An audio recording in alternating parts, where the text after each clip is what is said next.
ان کی لوٹیوں کو مصری حکمران اپنے گھروں میں لے جاتے تھے. میرے عزیزو یہ سب کچھ اسرائیلیوں کے ساتھ ہو رہا ہے. اور میرے عزیزو پھر انہوں نے پکارنا شروع کیا, اور جب انہوں نے پکارنا شروع کیا تو آلریڈی 400 سال پورے ہو چکے تھے. اور پھر جب انہوں نے پکارنا شروع کیا تو خدا نے ان کی آواز کو سنا.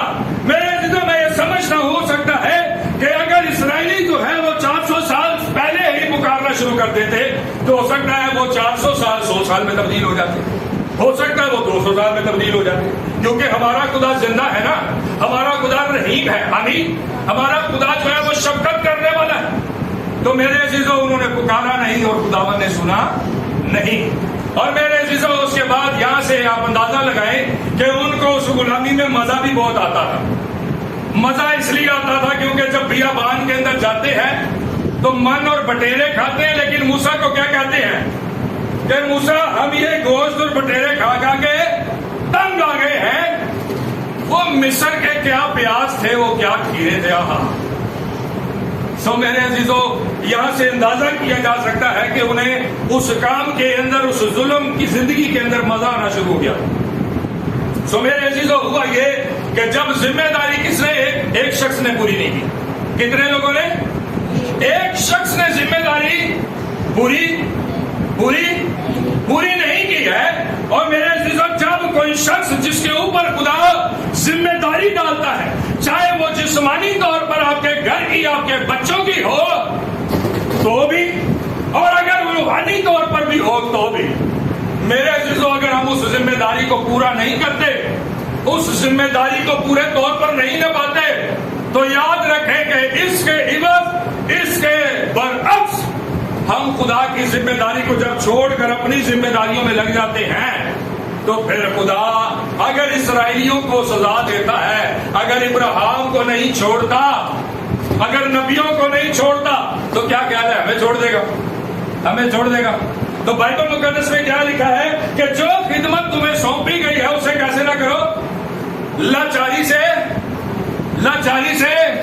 نہ کرو, ٹوٹے دل دے نال نہ کرو. میرے عزیزو وہ ذمہ داری جو ہمارے کندھوں پر ڈالی جاتی ہے, خدا ہم پر ٹرسٹ کرتا ہے, خدا ہم پر بھروسہ کرتا ہے. میرے عزیزو اگر کوئی شخص جو ہے اسے اگر کوئی دوسرا شخص اپنے گھر کی چابی دے دیتا ہے, بھائی جی اسی جا رہے ہیں, ایک گھر کی چابی ہے, فلانا بچہ یا فلانا بندہ آئے گا تو یہ لوگ دے دو, کیا خیال ہے یہ ذمہ داری ہے کہ نہیں؟ یہ ذمہ داری کسے دی جاتی ہے؟ اسے جس کے اوپر ٹرسٹ کیا جاتا ہے, جس کے اوپر بھروسہ کیا جاتا ہے. بند کر دے اس کو, بند کر دے.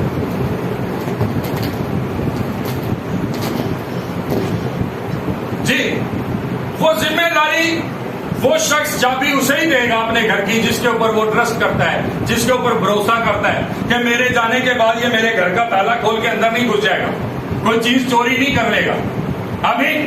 میرے عزیزو اسی طرح خدا جو ہے اپنے لوگوں کے اوپر جب ذمہ داری دیتا ہے تو اس کا مطلب یہ کہ خدا ہم پر ٹرسٹ کرتا ہے, خدا ہم پر بھروسہ کرتا ہے. اور جب خداوند ہم پر ٹرسٹ کرتا ہے, خداوند ہم پر بھروسہ کرتا ہے, تو اگر ہم اس کے ٹرسٹ کو اور بھروسے کو توڑتے ہیں تو پھر یاد رکھیے میرے عزیزو سزا کے لیے, بڑی سزا کے لیے تیار ہے. بعض اوقات ہم اپنی مشکلوں, اپنی پریشانیوں میں پھنسے رہتے ہیں اور بہت سارے خادمین سے, خدا کے لوگوں سے دعائیں کرواتے ہیں, لیکن میرے عزیزو وہ پریشانیاں, وہ دکھ, وہ تکلیفیں ہماری زندگی سے نہیں جاری ہوتی. اس لیے شاید ہم نے کیونکہ ذمہ داریوں کو, خدا کی وہ ذمہ داری جو ہمارے کاندھوں پر ڈالی جاتی ہے, ہم شاید اس کو پورا نہیں کرتے. جب میرے عزیزو ہم اس ذمہ داری کو پورا نہیں کرتے تو پھر ہمیں سزا ملنی ضرور ہے, اور وہ سزا کبھی بھی مل سکتی ہے, اور وہ سزا ہو سکتا ہے ہمیں مل جائے, ہو سکتا ہے وہ سزا ہمارے آسولاد کو مل جائے, کیونکہ ابراہیم کی آسولاد کو سزا ملی ہے. ابراہیم کو سزا تو نہیں ملی, لیکن اس کی آسولاد جو ہے وہ اس کے اندر پھنسی ہے. سو میرے عزیزو ہو سکتا ہے کہ خدا وہ ذمہ داری جو ہمیں دیتا ہے ہم اسے لاچاری سے کرتے ہو, ٹوٹے دل سے کرتے ہو. ہاں اب ذمہ داری اٹھائی ایسے کرنا تو ہے. میرے عزیزو جو ذمہ داری خداوند نے آپ کے کندھوں پر ڈالی ہے, جو ذمہ داری آپ کو سونپی ہے, اسے خوشی سے ادا کریں, نہ کہ لاچاری سے. خوشی سے اسے ادا کریں, خوشی سے اسے پورا کریں, تاکہ اس سے خدا خوش ہو. ہاللیلویا. میرے عزیزو یشوع کے بارے میں دیکھتے ہیں. یہاں پر ہم نے ابراہیم کے بارے میں تو دیکھا جس نے ذمہ داری کو پورا نہیں کیا، نہ کر سکا، لیکن اس کے بعد ہم دیکھتے ہیں کہ یشوع کیا ہے، اس کے بارے میں کیا لکھا. جی پڑھیے گا. بیابان کو اس لبنان سے لے کر بڑے دریا یعنی دریائے فرات تک، مٹیوں کا سارا ملک اور مغرب کی طرف سمندر تک تمہاری حد ہوگی. تمہاری کیا ہوگی؟ تمہاری حد ہوگی. بڑی لمبی چوڑی حد بتائی ہے، کہتا کہ تمہارے کو دے دوں گا، یہ تمہاری حد ہوگی. اور میرے عزیزو کیا اسرائیلی اس ملک میں گئے؟ کیا گئے؟ نہیں، اسرائیلی اس ملک میں گئے ہیں. ہاللیلویا، ہاللیلویا. اور میرے عزیزو کیا لکھا ہے؟ پڑھیے گا. تیری زندگی پر کوئی شخص تیرے سامنے کھڑا نہ رہ سکے گا، جیسے میں موسیٰ کے ساتھ تھا. ساری زندگی تیرے سامنے کوئی شخص کھڑا. ہم کہتے ہیں جی فلانا بندہ ہے، فلانی بی بی ہے، فلانا بندہ ہے، انہیں ایسے کر دیتا ساڑھے نا. سو میرے عزیزو اس کا مطلب یہ ہوا کہ پھر آپ کا خدا آپ کے لیے جنگ نہیں کر رہا، آپ کا خدا آپ کی طرف سے خاموش ہے. تو یقیناً آپ نے کوئی ذمہ داری ہے جو پوری نہیں کی. میرے عزیزو بائبل مقدس میں لکھا اسرائیلیوں کو کہا گیا کہ اسرائیلیوں کے اوپر ایک کتا ہوتا ہے نا، کتا، وہ بھی نہیں بھونکے گا. کتنی بڑی بات، کتنی بڑی بات ہے. پھر اسرائیلیوں کو کہا خداوند نے کہ تم جو ہو وہ دم نہیں ہوگے بلکہ کیا ہوگے؟ سر ہوگے. ہاللیلویا، ہاللیلویا. لیکن میرے عزیزو یہ کس کے لیے باتیں ہیں؟ یہ ان کے لیے باتیں ہیں جو خداوند کی ذمہ داری کو، خداوند کی بات کو پورا کرتے ہیں. اور میرے عزیزو یہاں یشوع کو بھی ایک ذمہ داری 7ویں آیت سے پڑھیں گے، ایک ذمہ داری سونپی گئی ہے اور آج ہمیں بھی وہ ذمہ داری دی جا رہی ہے. جی تو فقط مضبوط اور نہایت دلیر ہو جا. تو فقط مضبوط ہو جا اور نہایت دلیر ہو جا. میرے عزیزو یہ میری اور آپ کے لیے ہے. ہمیں مضبوط ہونے کی ضرورت ہے اور دلیر ہونے کی ضرورت ہے. جی دلیر ہو جا کے احتیاط رکھ کر اس ساری شریعت پر، احتیاط رکھ کر ہمیں کس پر عمل کرنا ہے؟ ہمیں شریعت کی اس کتاب پر عمل کرنا ہے. میرے عزیزو یہ یسوع، یہ خداوند، یہ سب ذمہ داریاں جس خدا کو ہم یہوہ کے نام سے، جس خدا کو میں جو ہوں سو ہوں کے نام سے، جس خدا کو یہوہ یری کے نام سے، جس خدا کو خداوند، مالک، ابا، باپ کہہ کر، جسے یسوع کہہ کر پکارتے ہیں، میرے عزیزو وہ اس شریعت کی کتاب کے اوپر عمل کرنے کی ذمہ داری ہمیں دیتا ہے. ہاللیلویا. ہو سکتا ہے میرے عزیزو آپ کے پاس شاید چرچ کی کوئی ذمہ داری نہ ہو، آپ کے پاس ہو سکتا ہے روحانی طور پر کوئی ذمہ داری نہ ہو، لیکن یہ روحانی ذمہ داری خداوند آج آپ کو دیتا ہے کہ تو نے کیا کرنا ہے؟ مضبوط ہونا ہے، دلیر ہونا ہے اور احتیاط کر کے کیا کرنا ہے. پڑھیے. جس کا حکم میرے بندہ موسیٰ نے تجھ کو دیا، اس سے نہ دائیں ہاتھ مڑنا اور نہ. اب اس شریعت سے وہ کہتا ہے کہ نہ دائیں مڑنا نہ بائیں مڑنا. پھر اس کے بعد کیا ہوگا؟ تیری نسل کو سزا ملے گی، تیرے بچوں کو سزا ملے گی، تجھے سزا ملے گی نہیں تو ملے گا کیا؟ پڑھیے بھائی. تاکہ جہاں کہیں تو جائے تجھے خوب کامیابی، تاکہ جہاں کہیں تو جائے تجھے خوب کامیابی. لوگ کہتے ہیں جاب نہیں ملتی، لوگ کہتے ہیں مسئلہ نہیں ٹھیک ہوتا، لوگ کہتے ہیں روپے پیسے تو مسئلہ نہیں ٹھیک ہوتا. میرے عزیزو یسوع ذمہ داری دے رہا ہے، لے لیں ذمہ داری، آپ کی ذمہ داریاں وہ اٹھا لے گا. ہاللیلویا، ہاللیلویا. بائبل مقدس میں لکھا ہے جو کوئی اس کلام پر عمل کرے گا جہاں کہیں وہ جائے گا وہ کیسے کامیابی پائے گا؟ پڑھیے. تھوڑی کامیابی نہیں پائے گا بلکہ خوب کامیابی پائے گا. جی شریعت کی یہ کتاب تیرے منہ سے نہ ہٹے، شریعت کی یہ کتاب تیرے منہ سے نہ ہٹے بلکہ دن اور رات اس پر تیرا دھیان رہے. دن اور رات اٹھتے بیٹھتے چلتے پھرتے ان احکام پر تیرا دھیان رہے. پڑھیے بھائی. بلکہ تجھے دن اور رات اسی کا دھیان ہو تاکہ جو کچھ اس میں لکھا ہے اس سب پر تو احتیاط، تاکہ جو کچھ اس میں لکھا ہے تو اس میں کیسے عمل کرے؟ احتیاط کر کے عمل کرے. یعنی کوئی حکم رہنا، کوئی حکم چھوٹ، احتیاط کر کے کہ میں نے اس کلام میں مقدس پر عمل کرنا ہے. لیکن میرے عزیزو جب ہم مختلف محفلوں میں جاتے ہیں، مختلف جگہوں پر جاتے ہیں تو ہم ان کے رنگ کے اندر ڈھل جاتے ہیں. یہ کیسی احتیاط ہوئی؟ یہ احتیاط نہیں ہے بلکہ احتیاط یہ ہے اب محفل کیسی بھی ہو آپ اسے اپنے دل میں ہمیشہ رکھیں اور اس کے اوپر عمل کریں.